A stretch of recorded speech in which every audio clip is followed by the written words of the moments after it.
இப்ப அந்த பெரியவருக்காக உதவி பண்ணணும்னு சொல்லிட்டு கோபியுமே அவங்க வீட்ல இருந்து வெளியே வந்திருப்பான். இப்ப அந்த அவங்கள தேடி நெறைய இடங்களுக்கு தெரிஞ்சிருப்பான். இப்ப அவங்ககிட்ட இருந்து காசு எல்லாமே காலியாகி போயிருக்கும். அதனால பக்கத்துல இருக்க ஒரு டீ கடையிலேயே ஒரு நல்ல நண்பனா அதே இடத்துலயே சேர்ந்து வேலையும் செய்ய ஆரம்பிக்கிறான்.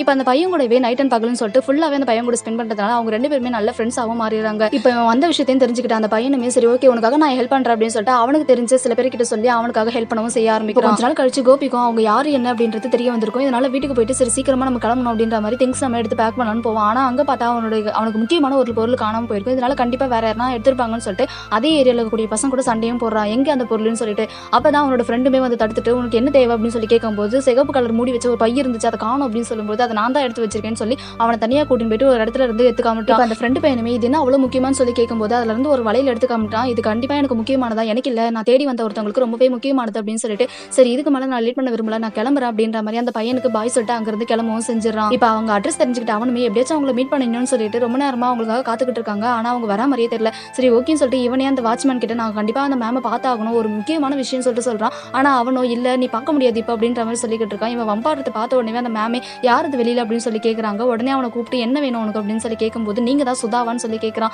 இதை கேட்ட உடனேவே ஆமா நான் தான் நீ யார்ப்பா அப்படின்னு சொல்லி கேட்கும்போது அவனுக்கு அந்த பெரியவரோட நேம சொல்றான். இதை கேட்ட உடனே அவங்களே பயங்கர ஆச்சரியமாகறாங்க. நீ எந்த ஊர்ல இருந்து வரேன்னு சொல்லி கேட்கும்போது தயவு செஞ்சு எனக்காக நீங்க எங்க ஊருக்கு வாங்க அவர் உங்களுக்காக காத்துக்கிட்டு இருக்காரு கொஞ்சம் எனக்காக வாங்க அப்படின்னு சொல்லும்போது இல்ல என்னால வர முடியாதுன்னு சொல்றாங்க. ஆனா இதை கேட்கிற அவனுமே ப்ளீஸ் உங்களுக்காக அந்த உயிருக்கு ஊஞ்சல் ஆடிக்கிட்டு இருக்கு தயவு செஞ்சு எனக்காக வாங்க அப்படின்ற மாதிரி சொல்றாங்க. சரி ஓகே அப்படின்னு சொல்லிட்டு இந்த இவங்களுமே நான் ட்ரை பண்றேன் அப்படின்ற மாதிரி சொல்றாங்க. இவங்களுமே நைட் அவங்க ஹஸ்பண்ட் கிட்ட எனக்கு தெரிஞ்ச ஒரு ஊருக்கு அந்த ஊர்ல சரியான முறையில் வசதிகள் இல்லையா சரி நம்ம தான் போய் பண்ணி கொடுக்கணும் அப்படின்ற மாதிரி சொல்லும்போது உனக்கு அவ்வளவு இம்பார்ட்டன் அந்த ஊர்னு சொல்லி அவருமே கேட்க ஆமா எனக்கு ரொம்ப முக்கியமான ஊர் அது நம்ம கண்டிப்பா போயே ஆகணும்ன்ற மாதிரி சொல்றாங்க. சரி ஓகே நான் உன்னை கூட்டிட்டு போறேன் அப்படின்னு சொல்லிட்டு அவருமே அக்செப்ட் பண்ணிக்கிறாரு அந்த விஷயத்தை. இப்போ கோபியுமே ரொம்ப நாள் கழிச்சு அவங்க வீட்டுக்கு வரான். அவங்க பார்த்த உடனே அவங்க அம்மாவுமே எங்கடா போன இவ்வளவு நாளா உன்னை காணாம எவ்வளவு நாள் துடிச்சு போயிட்டேன் அப்படின்ற மாதிரி அந்த பையனுமே அக்செப்ட் கட்டி பிடிச்சிக்கிறாங்க. நீங்க எதுவும் கவலைப்படாதீங்க நான் நல்லபடியா வந்துட்டு அப்படின்னு சொல்லிட்டு கோபியுமே மறுநாள் ஸ்கூல் போறான். மறுநாள் ஸ்கூல் போய் வரவனும் இப்போ இவங்க வருவாங்களா மாட்டாங்களான்னு சொல்லிட்டு யோசிச்சுக்கிட்டே வந்துகிட்டு இருக்கான்.